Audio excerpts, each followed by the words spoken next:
All right, first of all, let me begin by thanking everybody at TSA for making this happen. It would have been a really easy year to say, no, let's not do this year. Let's just take a year off. And you guys didn't do that. So for Rick, Andrew, Christina, Jordan, David, everybody, on behalf of the specialist group, we're really very grateful, sincerely grateful. And we have an opportunity to actually expand our horizons into areas of the world that we don't usually get to by live streaming this on YouTube and by people tuning in via Zoom. I think it's a great opportunity for people all over the world, as Rick said, to see what we do and to feel involved and to be involved. Okay, so I have just a few minutes to tell you a bit about what the specialist group has been doing this year. But let me start the way I always do by summarizing for anybody who's not totally clear on it, who we are. The Tortoise and Freshwater Turtle Specialist Group is not a part of TSA. It's not a part of any of the other turtle conservation organizations.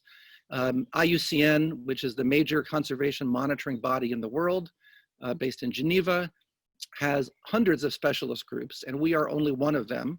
We are currently monitoring the conservation status of over 360 turtle and tortoise species. That number is going up literally every month. And as you probably are aware, among all the larger vertebrate groups, we are as threatened with extinction, our species we work with, as any group of animals in the world. So we work with CITES as well, and I'll be talking about that in a few minutes, looking at issues involving the international trade, legal and also obviously illegal in freshwater turtles and tortoises.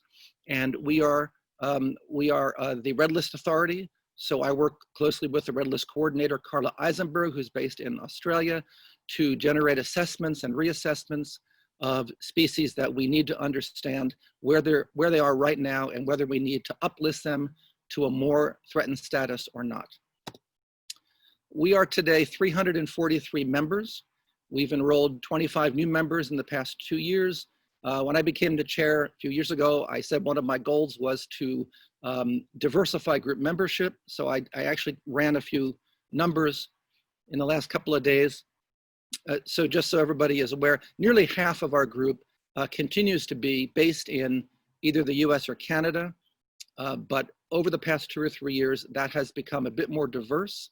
So there you see the figures, equal representation from Asia and Europe, 11% in Latin America, and small percentages in Australia and Africa. And given the fact that most of the world's turtle biodiversity is in those other places, not in North America, although we are an epicenter, but nevertheless, we really need to keep working to diversify the specialist group. We are a global group, but we could be more global. And if you're interested gender-wise, we are making efforts. One of my goals was to bring very talented female turtle biologists, conservationists who are out there in the world working and not necessarily getting recognition, to empower them more and bring them into the specialist group as well. All right, so I just want to show you the membership list of who we are. The executive committee is these folks. I won't read all the names. Most of you tuning in know these people at some level or other. These are people who, when we are doing meetings, we're talking to each other. If I need to turn to somebody, if there's been a confiscation, I turn to these people for advice. I'll particularly cite Anders Radin and Peter Paul Van Dyke, who are both former chairs and co-chairs who have really been extremely helpful to me during my term to help me, to guide me basically in making the right decisions when decisions need to be made. We have a steering committee. I'm guessing many of you are here. We're not having an in-person meeting this year. There are some things that we need to talk about. So I will be scheduling a Zoom meeting sometime in the near future with the steering committee to talk about those issues. I want to also single out, not technically a member of the steering committee, but Steve Enders, who was our listserv master, who does a lot of work for us. Whenever there is a tech glitch with the listserv, he's there very, very promptly to take care of it for us. He also helps to moderate the listserv, so thank you, Steve, again.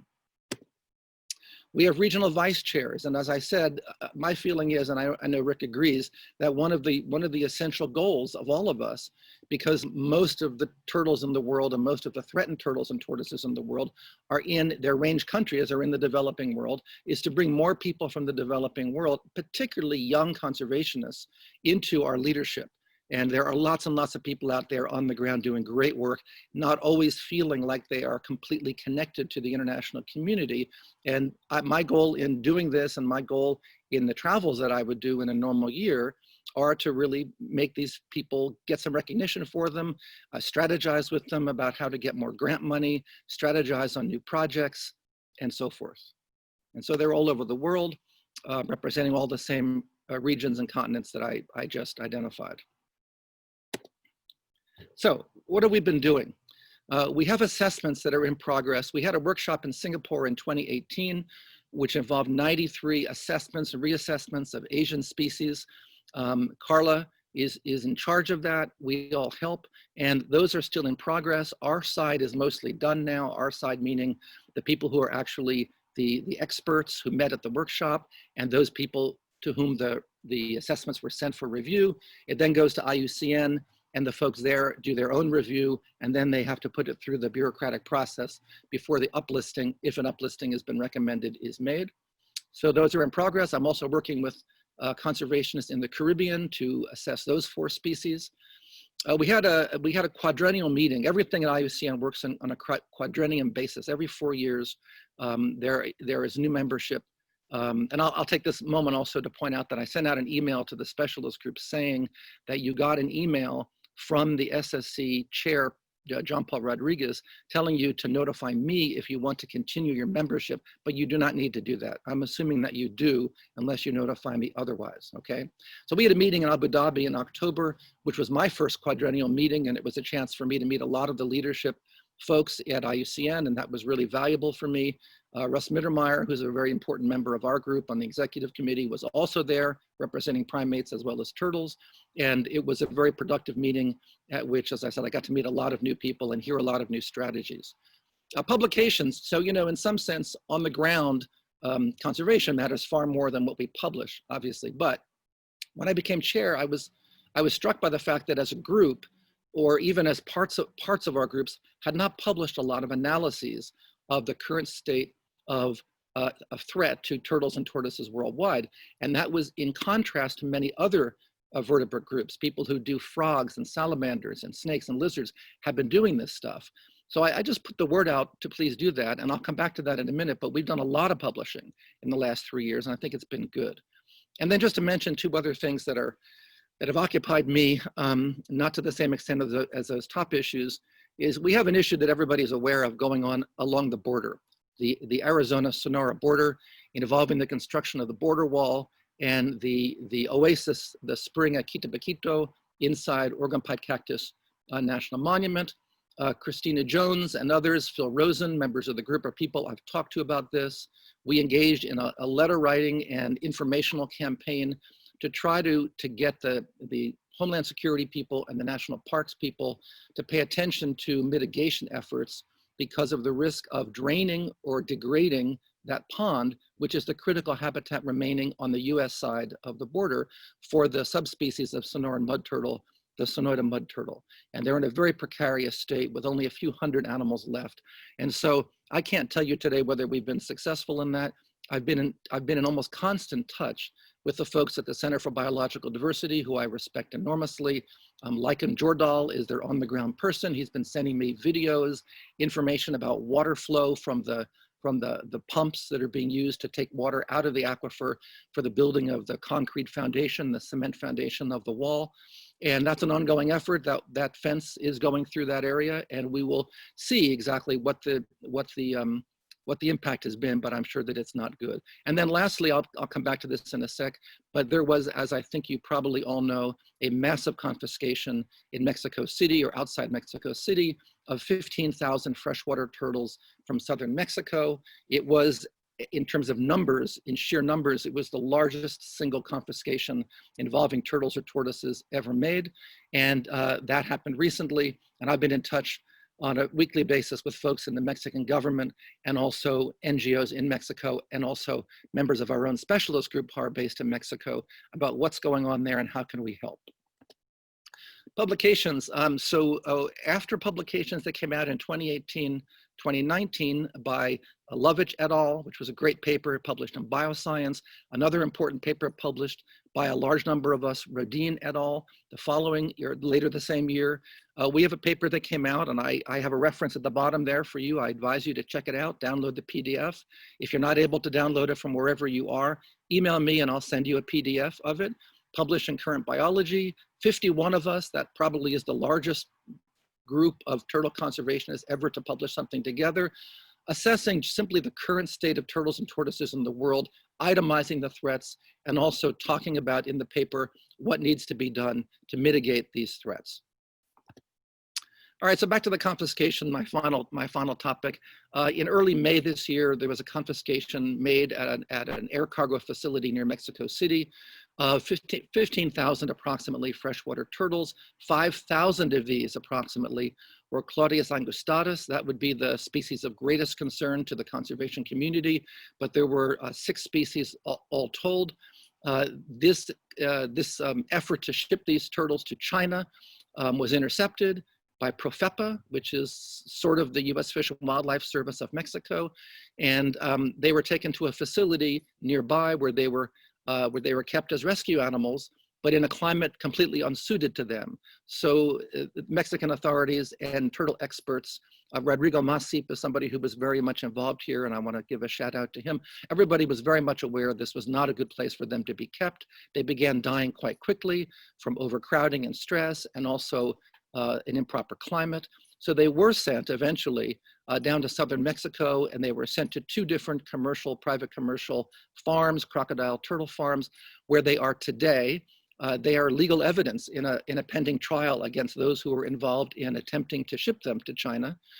However, at last report, which is 2 weeks old or so, my last information, at least 10,000 of the 15,000 have died, including I believe 85 to 90% of the Claudius. So this is a terrible wildlife crime, and it is up there with the 2018 confiscation and smuggling attempt of the radiated tortoises that TSA is very much involved in the rescue of, that Rick talked about, in Madagascar. That was 18,000 animals and 2 confiscations. So a crime of this scale did not get the attention it really needed to get globally because of COVID, because of everything else going on in the world, but it was an absolutely devastating blow to freshwater turtles in southern Mexico. And as I said, I'm currently in touch with authorities. I don't have any absolutely current information, but the outlook has not been very good. So we've been involved at the level of I've been having lots of WebEx Zoom meetings with folks and trying to stay on top of that. I want to thank everybody in the specialist group who came forward and offered to either donate money or to send supplies, including veterinary supplies and whatnot, down to Mexico. In the end, it became a little bit of a black box, so we didn't exactly know what was going on, but we still are ready to help in any way that we can help. And finally, what I've done in my term as chair has been to do as much traveling as I can. This obviously was not a good year for that. I'm actually on sabbatical from my university this year, so sitting in my home office, I feel like I have an ankle bracelet on, but not able to go anywhere. But I normally travel as much as I can, and I did spend time in Chiapas in February, just before the pandemic really hit. And these are some shots of other trips that I've done in order to connect with folks around the world who are doing great work conservation-wise, and especially some of the younger conservationists who are out there. And I hope I can go back to doing that in 2021. What are we going to be doing? Quickly, these are the 4 goals for the next year. Continue to do or go back to doing the traveling that I've done. Do more red list assessments with Carla. We also want to work on Central America, South and Southeast Asia, and Australia. Continue to work with CBD, the Center for Biological Diversity, and be involved in any efforts ranging from CBD has been very involved in trying to end or limit commercial harvesting of turtles in various US states, in the South in particular. And I'm also going to put the call out there now. We've done some great publishing on why turtles matter and what the threats are to turtles and tortoises, but there is much more to be said, either in the scholarly print, the scientific print, or in the popular literature. And I really encourage everybody out there who's doing good work on the ground to make sure that the world knows what you're doing. I think there's a tendency for all of us to feel like, no, I don't want to be too out there. It seems like an ego thing if I publicize my work too much. But no, we need everybody to know what our issues are. Many, many people told me they did not know how serious the crisis is with turtles and tortoises until they read about what's going on with us when we got some media attention for these various scientific papers that we published. So don't be shy and contact me if you'd like some ideas or you just want to brainstorm about it. And finally, I just want to end with this slide and say, to reiterate what Rick said, that TSA is a nonprofit. It relies on donations, and this is a really terrible year for most nonprofits. And so give if you can give. All right, that's all I have to say. And I'm going to turn it back to Rick, who will introduce Joel.